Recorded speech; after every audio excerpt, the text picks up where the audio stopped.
Chris here with River Gun Exchange. Today I want to talk about one of the more popular pistol platforms that we sell at the shop, which would be the GLOCK. Today I'm going to go over how to disassemble, clean, and reassemble the firearm. Before we get into that, I was going to go over some of the cleaning products that we carry at the shop, like the Hoppy's cleaning kit. We carry these for pistols, rifles, and shotguns in multiple calibers. These will normally come with a cleaning rod, a jag, a patch puller, a scrub brush, solvent, lubrication, and some patches. These guys run for about $11, $12.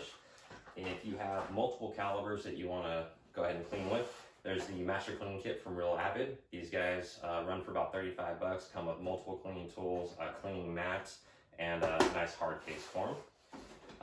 Getting into some of the solvents and lubrication, there's the Break Free CLP, the Ballistol G96, Hoppy's number 9, and of course the little range bottle of the CLP as well. If you have a cleaning kit and you just want to add more to it, if you want to be more versatile with the cleaning kit that you have, we do have plenty of options from Real Avid and Otis in the shop.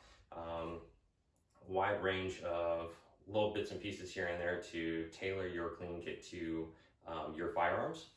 We also have a wide variety of bore snakes, patches, cleaning brushes, brass, nylon, and then to any cleaning kit, I would strongly recommend some Q-tips. I like to recommend the Q-tips with a cardboard center here, so that way when you go to apply pressure, it doesn't bend on you like some of the ones with the plastic centerpiece here. And then I usually have a can of compressed air. That works out really well if I have a section, like if I were to take the slide off and take the striker out of this one and I clean the breech face, but I just can't quite seem to get everything out of there, I can just go ahead and spray that and I'll remove some of that dust. Let's go ahead and get into taking this pistol apart. All right, anytime we work on a pistol, we want to make sure that it is unloaded. So no magazine, nothing in the chamber. And no magazine, nothing in the chamber. So there are two ways to take down a Glock pistol. One would be with the trigger forward, go ahead and pull slightly back on the slide, pull down on the takedown tabs, and in a safe direction, pull the trigger and the slide will come right off. Another way would be to, with the gun unloaded, with the firearm in a safe direction, pull the trigger, and then same thing, slightly pull back on the slide, pull down on the takedown tabs, and the slide will come right off. At that point, you'll just put your frame down. You'll take your recoil spring and guide rod out. It's not under a lot of tension, so you don't have to worry about it flying around anywhere. Grab the barrel lug and put the slide down, and you've just filled stripped your Glock pistol. All right, now that we have the pistol filled stripped, go ahead and grab our slide. And then on a side note, I just want to talk about the copper anti-seize that's put here by Glock. A lot of people think that it is a rust, but it's just what they use to assist in the break-in period of the firearm. You'll see it on the bottom end of the slide here, and it'll also be in the frame rail channels on the slide. Using your solvent, if you use Hoppy's number 9, I would recommend putting it on a patch and then putting it on the slide. I like to use stuff like the G96 here, where I'll just spray the slide down with my solvent. And then I will take a rag and wipe it down, get rid of all the big debris, sand, dust, or any of that kind of stuff.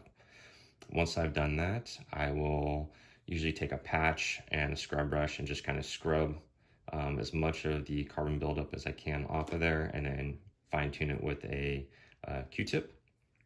And then cleaning your breech face. So you want to clean the breech face and you want to clean your extractor, mainly right here where the claw's at, but you never want to do it downwards. You always want to make sure that the breech is facing down and not facing back up. Using your scrub brush, just go ahead and clean that breech face off, and then clean inside the extractor claw. Once again, you can use your dental pick as well to get any of the bigger chunks of carbon buildup or fouling out of there. If you were to get anything in the firing pin channel here, that's where you could use your compressed air to try to shoot it out. If you feel like you got way too much in there, you can push down on this little tab right here and pull back on the back plate. And at that point, you can pull your striker out and clean this channel out with a Q-tip and then spray it out with some compressed air.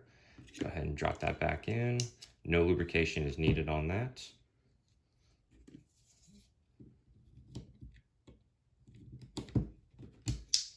And you are good to go. At that point, we are all done with the slide. Moving on to the barrel, once again, what I would recommend is cleaning the feed ramp and the back end of the barrel first. Using your scrub brush, you can spray your solvent on there, clean it with the scrub brush. That way, if there's any carbon buildup or anything like that, it falls into the barrel, which you're gonna end up cleaning afterwards. Sometimes there is some buildup on the corners here, so I'll take my dental pick and scrape any of that stuff out of there. And then using your cleaning rod with a scrub brush, you would scrub the barrel and then spray a little solvent in there and then run some patches through it until one, it's dry, and two, there's no carbon marks on the patch.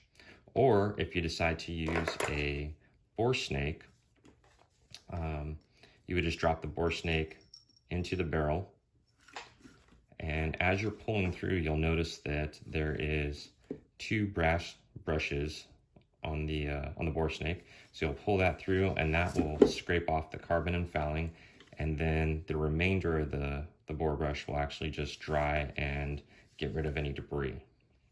Do that a couple times, and you can double check it by using a patch, pulling a patch through to see if it's dry and there's any carbon buildup left. At that point, you'll be done with your barrel, so we'll go ahead and put that to the side. Your clean rod, your guide rod and recoil spring, there's nothing that you need to do to this. You can wipe it down and put it to the side. And then we will get into cleaning the frame.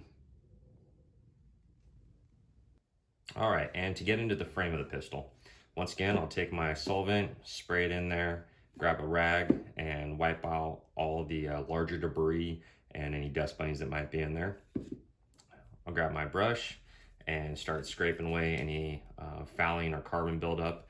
Make sure that you go in and clean your mag well as well. That'll help with dropping magazines freely. Sometimes there's dust buildup in there from either one, dust bunnies, or two, if you were to drop your magazines at a range or outdoors and then just slap the mag back in. Happens quite often.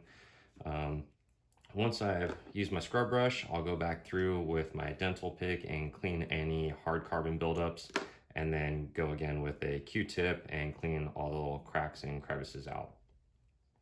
As soon as I'm done with that, I'll go straight into the oil and lubrication portion of it. Just grab some CLP, drop it on a Q-tip here, and lightly put some on the frame rails.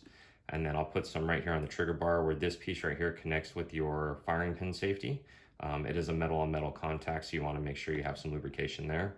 And then I'll grab my CLP, I'll put 1 drop of lubrication back here where the trigger spring's at, and then 1 back here where the connector's at. All right, getting into the slide. Once again, you're gonna grab your lubrication. I would recommend putting some on a Q-tip, and then on the frame rail channels here inside the slide, just go ahead and rub some in there.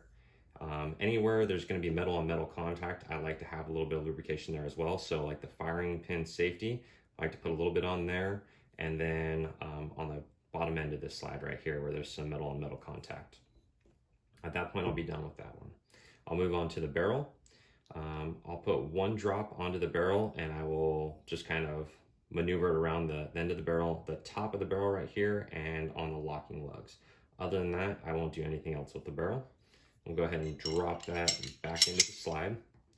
Once again, you don't have to do anything to the recoil spring. Just make sure that the nipple face is down and that there's 2 little crevices in here, that this goes on the bottom crevice.